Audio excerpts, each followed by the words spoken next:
Guys, I actually think our meta is in a pretty good spot right now, despite seeing this big old man taking up most of the screen. I think this is actually pretty good for the game. And also, guys, real quick, I want to give a shout out to my friend who got top 16, Cody. I don't know how to say his last name. Southard, right there, guys. He actually finished 6th in day 1 and lost in top 16. I believe it was to a mirror match, but congratulations to you, Cody. You earned it, buddy. You are a great player, and I'm very happy for you. So, let's kind of dive into this. My first overall reactions is we knew Whitebeard was going to be good, right? We knew Whitebeard was still going to be good. Obviously, he's going to be the most represented deck because he has the highest floor, right? Whitebeard, you have to draw pretty well to beat Whitebeard, even if it is a good matchup for you, right? Because for it to be a good matchup, you have to draw all the cards you need to counteract what he's trying to do. However, when you just don't draw 2Ks, or, you know, they go Atmos into Luffy into Ace, it's pretty hard for any deck to deal with it, regardless of how good of a matchup it is. So, you know, obviously you're going to see a bunch of Whitebeards in the meta until the leader is banned. I talked with Kekfillet. If you guys haven't checked out Kekfillet's YouTube channel, you totally should. Link to him is going to be in the description below. But I talked to Kekfillet about this. I think it's time for Whitebeard leader to be banned. But despite that, I do think that this is very healthy, all things considering. And, you know, if we've seen, if this is anything, you know, if this is any indication of what the future of the meta is going to look like, then I'm all for it, to be honest with you. Besides the 12 Whitebeards in top 32, we had a pretty nice diverse group of people. We had, you know, 6 Trafalgar Laws, which actually really surprised me, guys. It really surprised me. And the reason that surprised me is because I didn't think people were going to be playing Law because there's going to be a lot of Rebekahs in this tournament. And then even decks like Doflamingo that, you know, plays like Punk Gibsons and things like that. But it seems like Law was a good choice because obviously there was a lot of Katakuri running around, some Crocodile it's pretty good into, and then just overall just Newgate Law is pretty good into, especially with the Dom Manipulator Nami, which a lot of people are playing. But Law was a solid choice. I don't think Law is going to be as heavily represented in future tournaments, though, just because people will be better with Rebecca. The people that were playing Rebecca obviously did play some, you know, but not to the best of their abilities. I talked to some subscribers, some people in my Discord, and some friends of mine in my locals, and they all said that, you know, it looked like there was a couple, you know, Rebekahs that they saw that didn't really know what they were doing. So maybe, you know, some of these Laws played them early on, just didn't play a whole lot of them after, you know, the top tables. So I think the more Rebekahs that we see, the less Law we will see. And honestly, I think Rebecca is actually pretty good into Newgate too. So I think the more we see Rebecca, you know, doing well, the less we'll see these. However, Rebecca loses to these really hard. You know, Croc and Katakuri, it's just almost an unwinnable matchup in my opinion. So let's kind of talk about so for those, obviously the breakdown is 12 Newgate, 6 Law, 3 Rebecca, 3 Katakuri, 3 Crocodile, 2 of the new Doflamingo, the Grape Doflamingo, 1 Zoro, which I thought there was going to be a lot more Zoros than there were, but 1 Zoro in top 32 is hey man, I'll take it all day. 1 Luffy, Black Luffy right there, which is really surprising, and then 1 Queen. Guys, I think the Queen actually, the Rebecca that technically got, you know, went undefeated and won day 1, I think that Rebecca ended up getting disqualified for putting cards at the bottom of her deck and not declaring or not showing the other person what cards were at the bottom of their deck. So that's very unfortunate for that Rebecca right there, but they got DQ'd. And then if you guys watch Will to Win Gaming, he said that in his video that the top 8 Law, Fernando, I actually met this guy's super cool. Fernando, he actually just dropped in top 8 to go to Six Flags, so he didn't play. And then one of the Katakuris said that he had a plane to catch, so he couldn't play either. So probably like the weirdest top cut I've seen, except for like one of the treasure cups early on in set 1 where like everyone had like 55 cards in their deck and like just like got DQ'd and stuff. So definitely a very interesting matchup, or definitely interesting like group of events that just happened. But yeah, let me go over the deck list. Sorry about that, guys. I've been talking for a while. And so this is Cody's deck list, right? My friend Cody, who's a friend that goes to my locals, another top 8 Jacksonville represent. Appreciate you, Cody. But I mean, pretty standard. I mean, you know what's funny is I texted him. I was like, "Hey man, congratulations! I heard you went top 8 day 1." He goes, "Yeah, pretty much the same standard list, bro. Like nothing has changed, right?" And if you can see that, you know, everyone's on like the 4 Red Hawks right now, and then 4 Thatches, which I think Thatch would have gone down. I thought Thatch would have gone down with, the amount of blue in the meta, but people are still just playing Thatch, I guess. Looks like I just got a subscriber right here. That's cool. While I'm recording, so shout out to you, bro, Alejandro. And then, just people now are playing the Sanjis too, just to get some tempo against like Rebecca and things like that, because Rebecca doesn't really put a lot of pressure into life. He's just like a free 7k swing, if he survives. And then obviously like the combo with like Marco or Luffy, they're pretty much always going to have one of these on curve, so it's just really tough. And then 3 Ace to clear board, so they're playing like very like tempo oriented deck, and I'm pretty sure Will to Win pretty much did the same thing. Let me double check.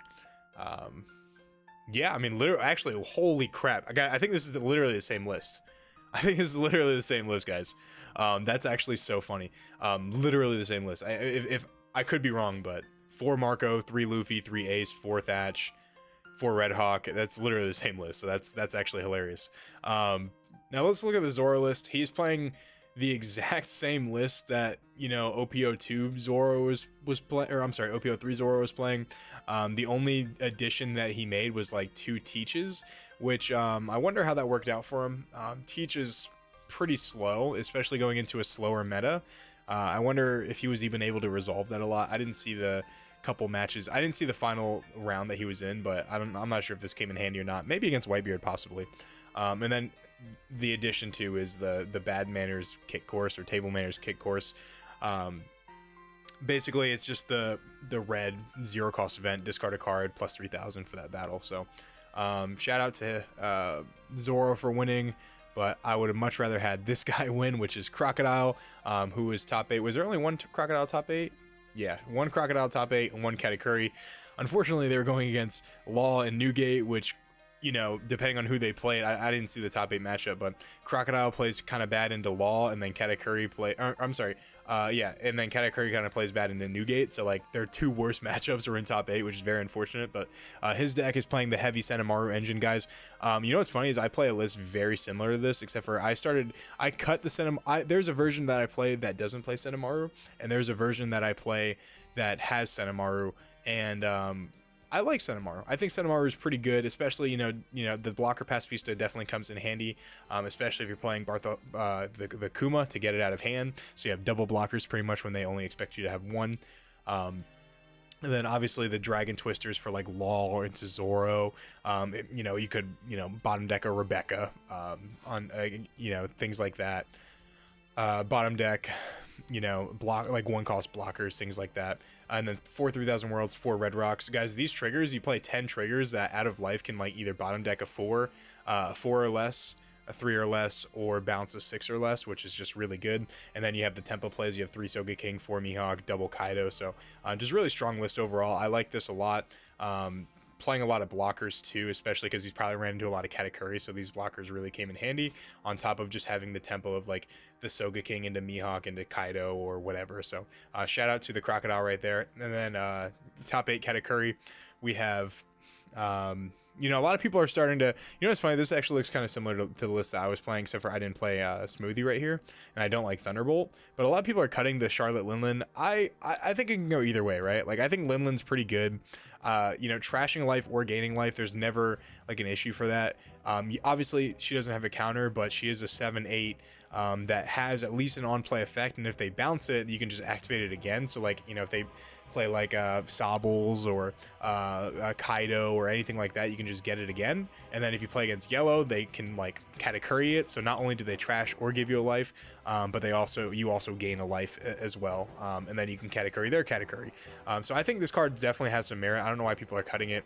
I can see the route to, if you're playing like the beatdown version, but I think this card still has like playability, and so I don't get why people are cutting it. Big shout out to this Katakuri right here. And then finally, This I think is for Fernando's list right here. This is his law list. I see a lot of people are playing the Sanjis now instead of the. Oh, actually, he's playing the Brook too. So I guess they're cutting Apu. Apu is the one that everyone's cutting out. So you have Sanji to basically deal with like the Rebecca matchup, you know, like, or even Vivi for that matter, just because they don't have a lot of like pressure that they can put on life. So you can just take your own life. That way they don't starve you out of resources, and then like have a 7k tempo swing essentially. He's only playing one Makino, which is quite odd. So he's playing. He opted to play 4 Otama. I wonder why that was. Maybe to deal with like cards like the Luffy, you know, to make him a 5k, or Atmos, you know, make him a 4k, Ace make him a 5k, just stuff like that. Maybe that's the route that he was going. So I can see Otama being more important than Makino, definitely, especially when he only plays you know, I mean, you're very rarely you're going to swing with Chopper. So realistically, he's only playing like 7 targets for Makino, and then he's opting to play 4 Vista right here. We actually see a lot of people cut Vista, but playing 4, doubling down on it, I think is really interesting. Then obviously you have like the core 3 Zoro, 2 Luffy, 4 Law, 4 Restand Law, so just the basic package right there. Overall, guys, I think this game is actually in a super, you know, good spot right now. You know, despite, you know, Whitebeard and Law still being very prevalent, I don't mind seeing Law in the meta. You know, everyone likes watching Law play. It's a very skillful deck. Watching it play is like fun. You know, watching good people play Law is a fun thing to kind of view. And I think if the tournaments, you know, continue to be this way, whether it be, you know, hopefully a little bit less Whitebeard, maybe a little bit less Law, and then have like more Crocodile, have like more Queen, have more Doflamingo, just like new decks. I think this is probably the healthiest it's been, honestly, ever. You know, because in set 1 it was Kid and Luffy or Zoro, and then set 2 it was Whitebeard and Zoro and Luffy, and then set 3 it was you know, obviously with Law mixed in too, and then set 3 was pretty much the same thing, and now set 4 we finally have a little bit of diversity. But let me know what you guys think. If you guys are liking this format as much as I am, I'm having a blast. I mean, I'm playing Blurple Crocodile in tournaments and not like completely getting demolished by Whitebeard every turn or every tournament. So I think this is super cool, and I just can't wait to see what the rest of the meta looks like. But guys, subscribe to the channel, join our Discord if you haven't joined our Discord. Link's gonna be in the description below, and I'll see you on the next one. Peace.